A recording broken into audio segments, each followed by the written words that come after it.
নমস্কার বন্ধুরা, কেএস লাইফস্টাইলের আরও একটি নতুন ভিডিওতে স্বাগত জানিয়ে আজকের ভিডিও শুরু করছি। আজকের আলোচনা করব ফলহারিণী অমাবস্যার শুভ সময়সূচি এবং ফলহারিণী অমাবস্যার দিন কি কি করবেন আর কি কি অবশ্যই করবেন না, আর এই পুজোর দিন কি করলে মা কালী সন্তুষ্ট হবে, আজকে সেটাই আলোচনা করব।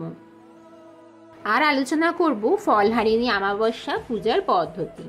চলুন ভিডিওটি শুরু করা যাক। ভিডিও শুরু করার আগে যারা আমার চ্যানেলে প্রথমবার প্রবেশ করেছো তোমাদেরকে অনুরোধ করব চ্যানেলটি সাবস্ক্রাইব করে অল নোটিফিকেশান অন করে রেখো।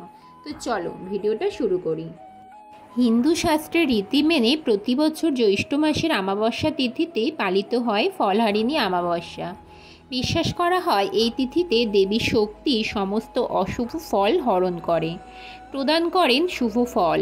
সেই দিক থেকে জ্যৈষ্ঠ মাসের অমাবস্যাকে বলা হয় ফলহারিণী অমাবস্যা।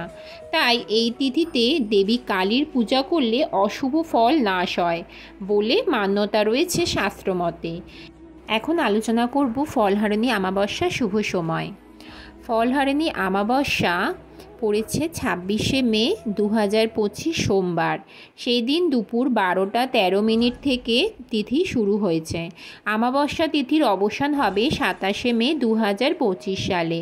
বিশুদ্ধ সিদ্ধান্ত পঞ্জিকা মতে সেদিন মঙ্গলবার সকাল 8টা 32 মিনিটে এই অমাবস্যার তিথি শেষ হচ্ছে। গুপ্তপ্রেস পঞ্জিকা মতে 2025 সালে ফলহারিণী অমাবস্যা সোমবার 26শে মে 2025 সালে পড়েছে। সেদিন সকাল 11টা 7 মিনিটে পড়েছে এই তিথি। অমাবস্যা তিথির অবসান হবে 27শে মে মঙ্গলবার। সেদিন সকাল 8টা 44 মিনিটে শেষ হবে এই তিথি।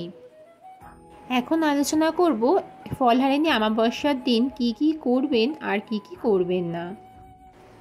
অমাবস্যায় 10টি পাপ থেকে মুক্ত হওয়ার কথা বলা হয়। এই দিনে ব্রহ্ম মুহূর্তে গঙ্গা স্নানে পাপ মুক্তি হয় বলে মনে করা হয়। শাস্ত্রে 10 ধরনের পাপের কথা বলা হয়েছে, যা শারীরিক, মৌখিক এবং মানসিক। শারীরিক পাপকে বলা হয় শারীরিক পাপ, যেমন কিছু চুরি করা, সহিংসতা এবং ব্যভিচার। কথার মাধ্যমে সংঘটিত পাপকে মৌখিক পাপ বলা হয়। অন্যদিকে মানসিক পাপ হলো সেই সব পাপ যা মনের দ্বারা সংঘটিত হয়, যেমন মনে করো সম্পর্কে খারাপ ধারণা করা, কোনো মিথ্যাচারে জড়িয়ে পড়া, অথবা কোনো সম্পদ বা সম্পত্তি আত্মসাৎ করার চিন্তা করা। এখন আলোচনা করব ফলহারিণী অমাবস্যা পূজার পদ্ধতি। এই দিনে পূজায় দেবীকে মরশুমি ফল দিয়ে পুজো দেওয়ার রীতি রয়েছে। বহু পীঠস্থানে এদিন দেবীকে ফুলের বদলে ফল দিয়ে সাজানো হয়। মূলত এদিন দেবীকে সবচেয়ে প্রিয় ফল নিবেদন করা হয়, আর 1 বছর সেই ফল না খাওয়ার রীতি রয়েছে। 1 বছরের মধ্যে মনস্কামনা পূরণ হলে প্রসাদী ফল গঙ্গায় ভাসিয়ে দেওয়ার রীতি রয়েছে।